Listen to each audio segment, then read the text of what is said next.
Hi guys, and welcome back to the channel. And for those of you who remember, I bought a Jaguar XF about a year ago, which at the time was probably one of the cheapest ones available in the country. It was just £4,500. Now I've been running that car for a year. You can just about see it in the background. And to be honest, it's been brilliant. A couple of things that have gone wrong with it, but really nothing that major. But I have recently acquired this, a Range Rover Sport on a 17 plate, which I also think is probably one of the cheapest in the country. So let me take you around it and let me show you what I've bought. Now I'm just waiting for the comments to start going live with, "You've bought one of the most unreliable cars there is out there." But of course I did exactly the same last year when I bought the Jaguar that you can see in the background, because that has the 2-litre Ingenium engine, which is renowned for problems. And actually, after fixing it, it's been fine. So I think this car may well be fine. I haven't quite decided yet what I'm going to do with it. But anyway, let's look through it. Let's look around it. What is it? It's a 3-litre diesel. So it's the 3-litre V6. It's the HSE. It's 2017. So it's actually a facelift model. So there's a few extra bits and pieces on it. It has autonomous braking. It has a better infotainment system, slightly nicer graphics and so on. I think there's a couple of small body tweaks. And it's not in bad condition. It's a grade 2. This was another BCA car. It was a grade 2 listing. It's done 85,000 miles. It's got a full history from Jaguar Land Rover and last serviced about 1,400 miles ago. So let me talk you through it. Let me show you what I've bought. Well, it's a standard spec car, so we don't have any side steps, and there's a few bits that we don't have on this one that you get on some of the higher spec ones. But generally, it's okay. It's Loire blue, which is the nice deep metallic. It's got upgraded wheels, so we've got the 22-inch wheels on it, and it's got really quite a nice cream leather, which is in pretty good condition. I don't have a PAM roof, which is a bit of a shame, but again, I can live without that. First world problems. And then leather-wise, it just needs a clean. It's all pretty good, and I'm going to set up this today with some of the cleaning products and see if I can get the interior a little bit cleaner. And we've got these nice little wood cappings as well, which are, again, all fine. And then same story in the back, and these, of course, usually get beaten up by children or dogs. And the back's actually pretty good. I have gone round it and just checked and seen if things work. The power tailgate works, which is good. I've taken the mats out, which are there. Again, a little bit grubby. We have a spare wheel as well. Not that really matters. And it just needs, I think, a really deep clean. And I think the interior, there's no real damage as such. It just needs a really good going over with a load of foam spray and shampooing the carpets and deep cleaning the leather, and I think it will come up really quite well having done that. There's a bit of wear on the driver's bolster, but I have actually got some dye, so that's not too difficult to fix. The problem with this is it has no side step, so people will just swing and slide out, which is why that's wearing. But this bolster here again is just dirt. It's not actually too bad. So the seats are quite good. Steering wheel, dash, all good. Shim was typically shiny, which I hate, but that can be cleaned up. It's not too difficult to fix. So it will be interesting to see what this is like when it is cleaned up. And we have the slightly wider screen on here because it's the facelift car, so we don't have the buttons on either side. So the inside is pretty good. The outside, it's okay. It's a grade 2 car. There's no scuffs or scratches or dents of any note anywhere on the bodywork. It does have some light curbing on the wheels, which I don't think they need a full refurb, but they certainly need a bit of work. The tyres are horrendous. They all need changing. But I did know that when I bought it. And pretty much all the wheels have got, most of that is actually dirt. They have got some marks on them, so they're going to need some attention. But I don't think we're looking at a full refurb on those, which again is good. Same with that one, and same with that one.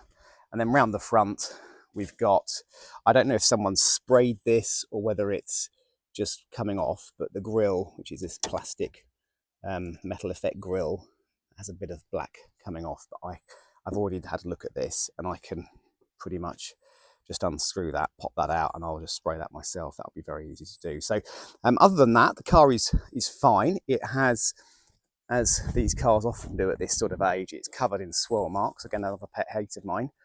so it needs a really good machine polish. But I think with deep clean the interior, machine polish, probably a bit of work on the wheels, and then obviously new tyres. The other thing I noticed, which again I did know about, is it has a chip in the windscreen, which I thought I could probably get fixed, but it's actually bigger than I thought. Again, I was my finger there for scale. I thought that was just a small chip. It's actually quite big, so I think that's going to need a new windscreen, and it's a heated windscreen, so that's probably going to be quite expensive. So we'll see what we get to on insurance. So anyway, that's the car. Question is, what am I going to do with it? Plan, I think, is I'm going to run that Range Rover for probably a few weeks. I have quite a bit of mileage to do in the next month or so. So probably add about 1,000 or so miles to it. And then I'm going to see how I get on with it. Do I like it? What's the fuel consumption like? As you can see, my trusty Jaguar XF, which is now, by the way, on 150,000 miles, that's actually been pretty good. So we'll see how we get on with the Range Rover. So detail I did forget to share was how much this car cost me. It was £13,200 for a 17 plate Jaguar Land Rover 3-litre diesel, full service history, 85,000 miles, which I think is pretty good. As we all know, these cars have a pretty bad reputation for being stolen, which is why they're so cheap. So I'm hoping that if I use it for a bit, see how I get on. If I don't like it, I could sell it for pretty much what I've paid, possibly even a small profit. But let's see. I'll let you know how I get on. Well, I wasn't actually planning to do a load of deep cleaning on this Range Rover today, but I've got a little bit carried away and I have given it a really good wash and I have gone through the entire interior. So let me just show you what probably 4 or 5 hours of work has done to this car, and I think it's pretty much transformed it. Well, first of all, I've given it just a wash. It's not been machine polished or anything, and I have scrubbed all of the muck off it, cleaned the tyres. I've also ordered some new tyres.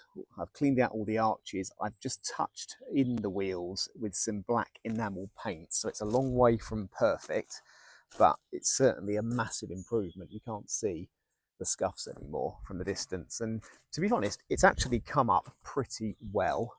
Obviously, we're not in sunlight here, which of course always exposes what a car's paintwork actually looks like. But the wheels certainly look better. It's got much more of a shine on it now, and it's given me a chance also just to look through the paintwork and make sure there's no damage, and luckily there isn't. Now, it has at some point had a little bit of bodywork. I can see a tiny bit of, you won't probably pick it up in the camera, but it's had some paint on the doors. But again, this is a 7-year-old car. We can't be unreasonable. It's not a bad job. But the biggest transformation is the interior. So let me show you that. Right, so this is where it has had a full deep clean. So I have shampooed pretty much everything. So all the carpets have been shampooed and wet vacked. I have gone round the entire dashboard with foam sprayer, small brush, and just agitated and got all of the dirt and grime. Cleaned up the steering wheel, which has come up pretty much like new, which is great. I've also done the headlining. I've done basically everything. Now the leather is clean. There are a few things, as I said, I've got some dye, which I've actually ordered, which will match this. So I'm going to re-dye that bolster with a product called Liquid Leather Scuff Master. And you just mix the dye with water and rub it across the seat, and it will fill in any imperfections. So the driver's seat isn't too bad, but certainly would benefit from that. The rest of the car, again, if I show you the back, again, has come up, I would say, pretty close to new. So really nice condition. All those carpets now have been thoroughly cleaned, roof lining all cleaned, all the door cards have been cleaned, and then equally the boot. The boot was quite disgusting as well, just dirt and grime. So again, I've given that a thorough clean as well. So overall, just all the door shuts, everything all in here, it's all been cleaned. So the only thing really it now needs is the machine polish, which, to be perfectly honest, I'm going to get somebody else to do because I don't have the time, or if I'm honest, the inclination to do it. But I think you'll agree that it's actually come up really quite well. And that means, of course, if I'm using it for the next couple of weeks, at least I know it's clean, it's not got someone else's grime and muck, which is never very nice. So there we are. So the plan is, as I said earlier, I think next 2 or 3 weeks, I'm going to use this car, just see how I get on with it, see how it drives, see what the fuel consumption's like, and whether or not I like it. And I'll work out whether or not I'm going to keep this or keep the Jaguar, but certainly one of them has to go. I can't keep both of them. Now, what I will also be doing, you might notice I have another Range Rover in there, which is actually a new Range Rover, which I bought earlier in this year. So what I will be doing is a review of this car versus the new one that you can just see in there as well. I think that'll be quite interesting. They do drive very, very differently, which again, I guess is to be expected given the age difference and also the cost difference. But I think you'll agree, overall, for £13,200 with a full Jaguar Land Rover service history, even though it's not yet been machine polished, it does look pretty good and does present well. And if I put my private number plate on that, then it does look considerably newer than a 17 plate. So let's see how I go with it, and let's see if the horror stories are right, and if I get problems, and then what those problems are, and of course how much they cost. And stay tuned and wait for some more updates.